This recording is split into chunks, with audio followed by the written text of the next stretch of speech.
दोस्तों एक्टिंग किस तरह से की जाती है इन बॉलीवुड वालों को प्रधानमंत्री नरेंद्र मोदी से सीखना चाहिए। जो 6 साल पहले प्रधानमंत्री नरेंद्र मोदी ने 2019 के अंदर नाटक किया था, उस नाटक की सच्चाई दोस्तों आज सामने आ गई है। जो नाटक उस वक्त उन्होंने किया था सबूतों के साथ, वो सच्चाई आज दोस्तों सामने आ चुकी है। क्या बढ़िया दोस्तों एक्टिंग की थी प्रधानमंत्री नरेंद्र मोदी ने 2019 के अंदर। आप लोगों को याद ही होगा कि कुंभ मेले में, जो 2019 का कुंभ मेला था, उसके अंदर 5 सफाई कर्मचारियों के पैर उन्होंने धोए थे और आज उनकी क्या हालत है दोस्तों, सबूतों के साथ आप लोगों के सामने रखने की कोशिश करूंगा। वीडियो को आखिर तक पूरा जरूर देखें, साथ ही साथ हमारे डीएससी टीवी न्यूज चैनल को सब्सक्राइब कर रखिएगा। दोस्तों आज के वीडियो में मैं आपको दैनिक भास्कर के एक रिपोर्ट दिखाऊंगा। इस रिपोर्ट को प्रयागराज से राजेश साहू नाम के एक पत्रकार ने किया है और बताया है कि जिन लोगों के पैर पिछले कुंभ में नरेंद्र मोदी जी ने धोए थे वो आज किस हालत में है। अगर वीडियो में आप यहां तक बने हुए हैं तो अंत तक दोस्तों बने रहिएगा, मिस मत करिएगा। आपको इससे समझ में आ जाएगा कि कैसे भाजपा गरीब आदमी को आस्था और कुंभ के नाम पर अपना चारा बनाती है। इसलिए दोस्तों शुरू करते हैं। दोस्तों तारीख 25 फरवरी 2019 मोदी प्रयागराज अर्ध कुंभ गए थे। वहां 5 सफाई कर्मियों के पैर धोए।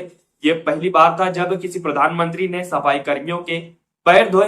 हर तरफ दोस्तों इसकी खूब जमकर चर्चा हुई। अब आते हैं साल 2025 में। 6 साल बाद मोदी महाकुंभ शुरू होने से 1 महीने पहले यानी कि 14 दिसंबर को प्रयागराज पहुंचे। मोदी ने कहा, मैंने सफाई कर्मियों के पैर धोकर अपनी कृतज्ञता दिखाई थी। उन सब के पैर धोने के बाद जो संतोष मिला वो मेरे जीवन का यादगार अनुभव हो गया। मोदी ने जिन 5 सफाई कर्मियों के पैर धोए थे उनमें से एक प्यारेलाल थे। प्रधानमंत्री से सम्मान पाने के बाद 6 साल बाद प्यारेलाल की जिंदगी में क्या बदलाव आया, जानना चाहते हैं।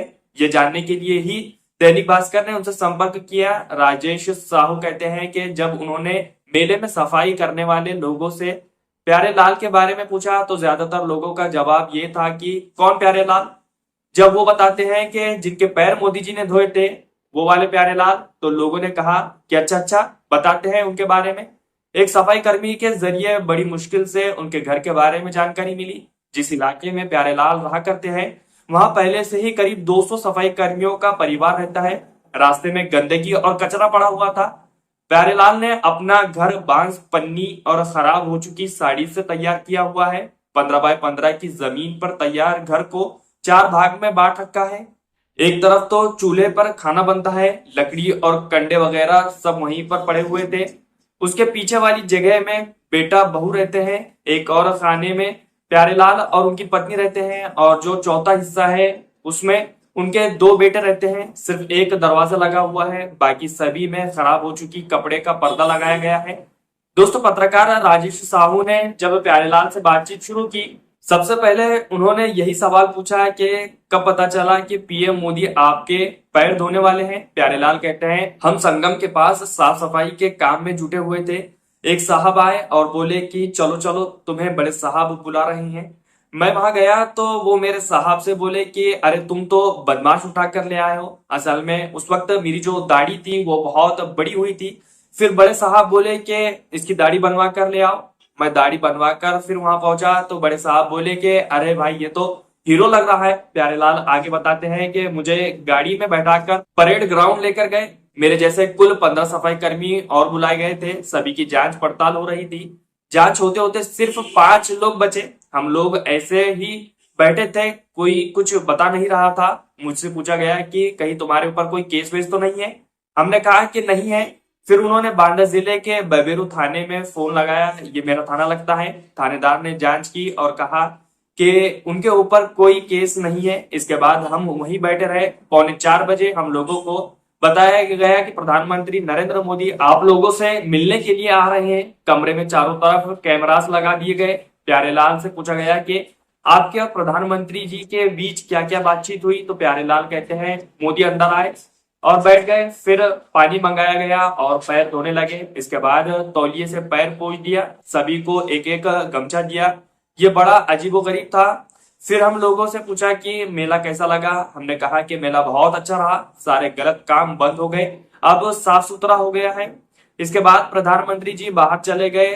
हम लोग ना तो उनसे कुछ मांग पाए और ना ही हम उनसे कुछ कह पाए। दोस्तों प्यारेलाल कहते हैं कि इसके बाद हमारी जिंदगी में एक जो सबसे बड़ा बदलाव आया वो ये कि संगम पर झाड़ू लेकर साफ सफाई के लिए जब वो खड़े होते हैं तो लोग उनको पहचान जाते हैं और कहते हैं कि आप तो प्रधानमंत्री मोदी से मिले थे। इसके बाद उन्हीं में से कोई 200 या 300 रुपए दे देता है, हम वही रख लेते हैं और यही हमारी पहचान बन गई है कि हम पीएम मोदी से मिले थे। जहां भी जाते हैं इसी चीज की चर्चा होती है। मीडिया के लोग भी हमसे बात करने के लिए आते थे। प्यारेलाल से पूछा गया दोस्तों कि प्रधानमंत्री से मिलने के बाद आप किसी अधिकारी से मिले, तो कहते हैं कि हम लोग उस वक्त यही के यानी कि कुंभ के डीएम के पास गए तो उन्होंने कहा कि आप अपने जिले के डीएम के पास जाइए। इसके बाद हम बांदा के डीएम से मिले, उनसे मदद मांगी। उन्होंने लिखा पढ़ी की, स्थानीय प्रशासन को भी लिखा, प्रयागराज प्रशासन को भी लिखा, लेकिन कुछ भी नहीं मिला। हमको बस एक कागज मिला जिसमें कहा गया कि जब मरोगे तो 5 लाख मिल जाएंगे। असल में ये कागज हेल्थ बीमा से जुड़ा हुआ है दोस्तों, जो हर सफाई कर्मचारी को मिलता है। दोस्तों जब प्यारेलाल से पूछा गया कि इन 6 सालों में क्या कुछ बदलाव हुआ और क्या आपको चाहिए, तो कहते हैं कि बदलाव सिर्फ इतना हुआ कि पहले मैं लेबर था, अब मेड हो गया हूँ, अब भी झाड़ू ही लगाता हूँ। पहले 8,000 मिलते थे, अब 12,300 मिलते हैं और 2,000 रुपए कट भी जाते हैं। कोई हेल्थ सुविधा नहीं मिलती है। हम चाहते हैं कि हमको एक प्रधानमंत्री आवास वाली कॉलोनी मिल जाए तो बढ़िया रहे। 3 बेटे हैं, एक तो हमारे साथ साफ सफाई करता है, 2 बाहर कमा रही हैं। किसी को अगर कोई काम धंधा ही मिल जाए, कोई नौकरी ही मिल जाए तो हम यहीं रह लें।